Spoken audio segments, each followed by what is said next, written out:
মোহাম্মদ আলতাফ হোসেন শিলাদহ, আইন আদালত সম্পাদক,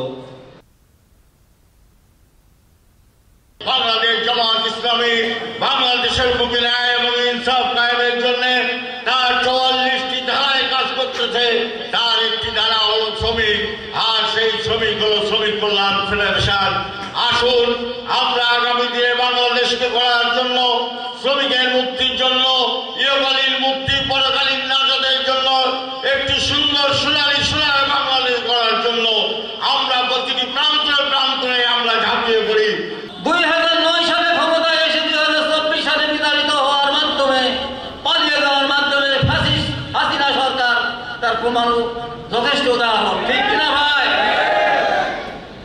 তাদের চরিত্র নাই। তার পিতা সোনার বাংলা করতে চেয়েছিল, একদিনের জন্যও পারে নাই।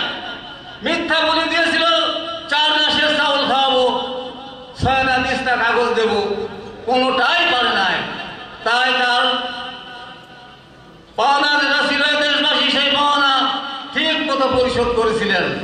ঠিক তেমনি ভাবে তার কন্যা ফ্যাসিস্ট স্বৈরাচারী শেখ হাসিনা জুলুমবাজ, তিনিও বড় বড় কথা বলেছিলেন, উন্নয়নের জোয়ার হয়ে যাচ্ছে।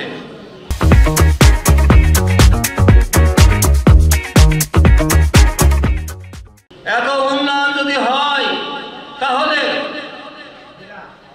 তার তো পালাই যাওয়ার কথা ছিল না।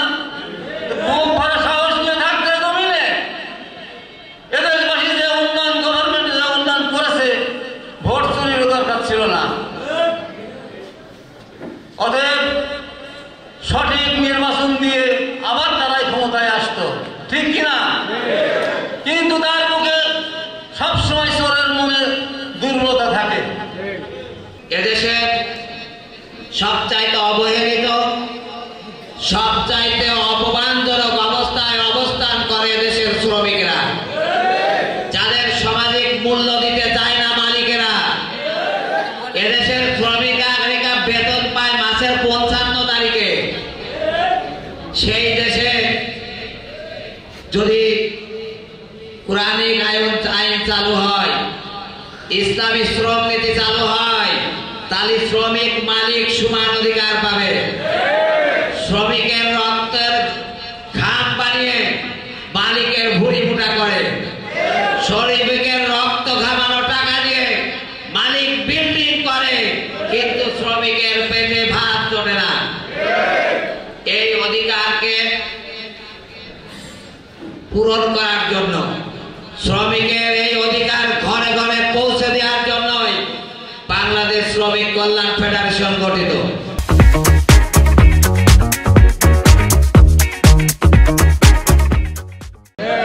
প্রিয় শ্রমিক ভাইরা, শুধু মালিকের দোষ দিলে চলবে না। আমরা যারা শ্রমিক, আমাদের উপার্জনটাও হালাল হতে হবে। মালিকের দোষ দিচ্ছি, মালিক ঠিক মতো বেতন দেয় না, আমিও ঠিক মতো ডিউটি করি না, তাহলে কি ঠিক হলো নাকি? তাহলে কি মালিক শ্রমিক সম্পর্ক ঠিক থাকলো? ঠিক থাকলো না। আমরা যারা এখানে উপস্থিত আছি, আমরা এই দেশটাকে, এই দেশে এমন একটা জিনিস উপহার দিতে চাই যে যারা এদেশে ইসলাম মানে, যারা ইসলামের নিয়ম কৃষ্টি কালচারে জীবন পরিচালনা করতে চায়, তারা হালাল উপার্জন করে। আর যারা হালাল উপার্জন করে তারা কোনো কর্মে ফাঁকি দেয় না। আমরা ইনশাআল্লাহ দেব না নাকি? প্রিয় দেশবাসী, সেই সাথে আর একটা কথা বলতে চাই। একটা দেশের চাকা যদি বন্ধ করতে চায়, একটা দেশের উন্নয়নের চাকা যদি কেউ স্তব্ধ করে দিতে পারে, তাহলে সেটা পারে সেই দেশের শ্রমিকেরা। একটা দেশের অর্থনৈতিক সমৃদ্ধি অর্জনের জন্য সবচাইতে বড় ভূমিকা যারা পালন করে তারা এই শ্রমিকরা। কিন্তু আমাদের দেশের শ্রমিকদের মধ্যে ঐক্য নাই।